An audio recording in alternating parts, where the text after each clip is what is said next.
À ce jour, l'ordonnance numéro 78 448 du 16 novembre 1978, portant règlement d'administration relatif au corps des diplomates de la République, vu l'ordonnance numéro 24/88 du 11 octobre 2024 portant organisation et fonctionnement du gouvernement, modalités de collaboration entre le président de la République et le gouvernement, ainsi qu'entre les membres du gouvernement, vu l'ordonnance numéro 22/003 du 7 janvier 2022, fixant les attributions des ministères, spécialement son article 1er B-3, vu l'ordonnance 24/022 du 1er avril 2024 portant nomination d'un Premier ministre,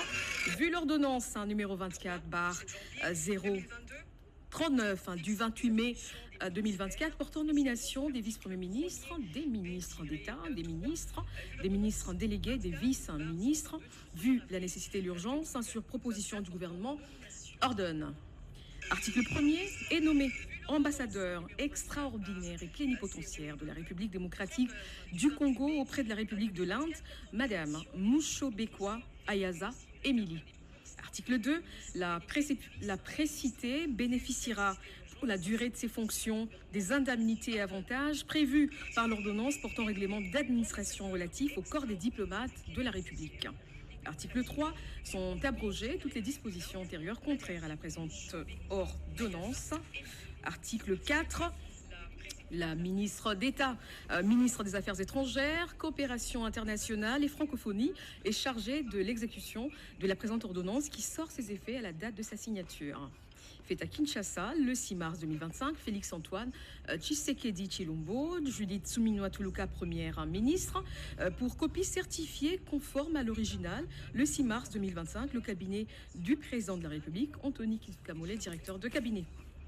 Ordonnance numéro 25/165 du 6 mars 2025 portant nomination d'un ambassadeur extraordinaire et plénipotentiaire de la République démocratique du Congo auprès de la République islamique de Mauritanie. Le président de la République a vu la Constitution telle que modifiée par la loi numéro 11/002 du 20 janvier 2011 portant révision de certains articles de la Constitution de la République démocratique du Congo du 18 février 2006, spécialement ces articles 69, 79, alinéa 3, 81, alinéa 1er,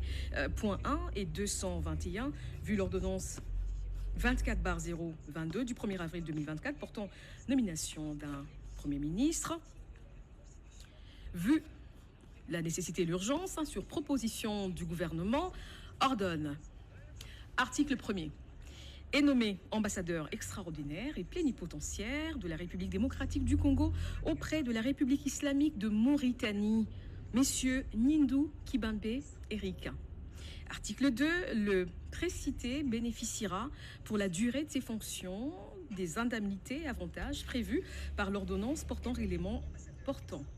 d'administration relatif au corps des diplomates de la République.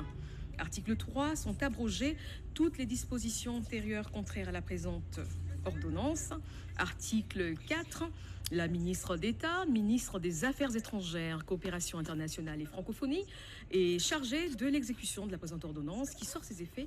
à la date de sa signature. Fait à Kinshasa le 6 mars 2025, Félix-Antoine Tshisekedi Tshilombo, Judith Suminwa Tuluka, première ministre, pour copie certifiée conforme à l'original le 6 mars 2025, le cabinet du président de la République,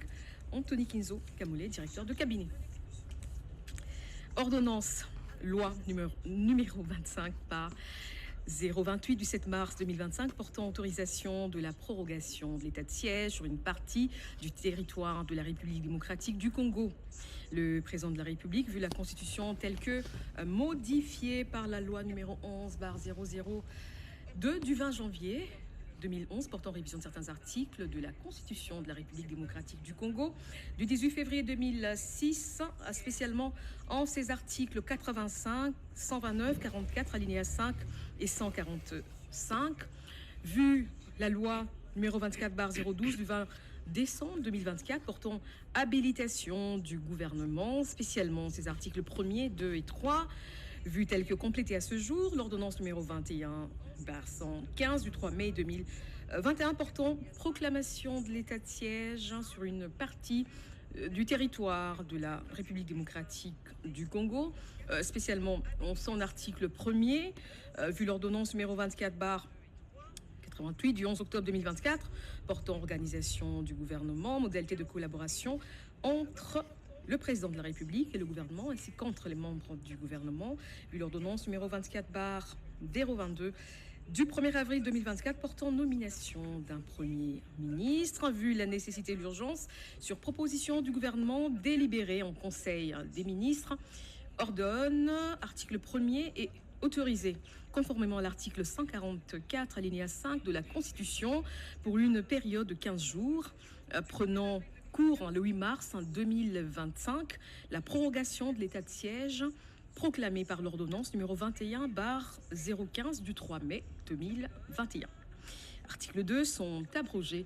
toutes les dispositions antérieures contraires à la présente ordonnance. Article 3, la présente ordonnance, loi, entre en vigueur à la date de sa promulgation.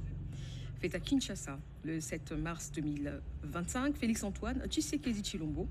Judith Suminwa Tuluka, Première ministre, pour copie certifiée conforme à l'original, le 7 mars 2025, le cabinet du président de la République, Anthony Kinzo Kamole. Et pour terminer, ordonnance numéro 25/166 du 7 mars 2025, portant prorogation de l'état de siège sur une partie du territoire de la République démocratique du Congo. Vu l'arrêt sous R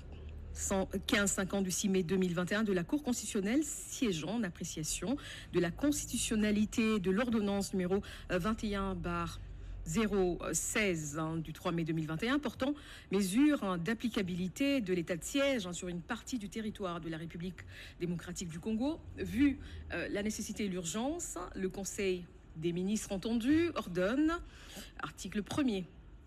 est prorogé pour une période de 15 jours, prenant cours le 8 mars 2025, l'ordonnance numéro 21/015 du 3 mai 2021, telle que modifiée à ce jour, portant proclamation d'état de siège sur une partie du territoire de la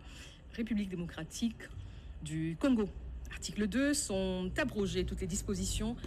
antérieures contraires à la présente ordonnance. Article 3, la Première ministre, le vice-premier ministre, ministre de l'Intérieur, Sécurité, Décentralisation et Affaires coutumières, le vice-premier ministre, ministre de la Défense nationale et ancien combattant, ainsi que le ministre d'État, ministre de la Justice et garde des Sceaux, sont chargés chacun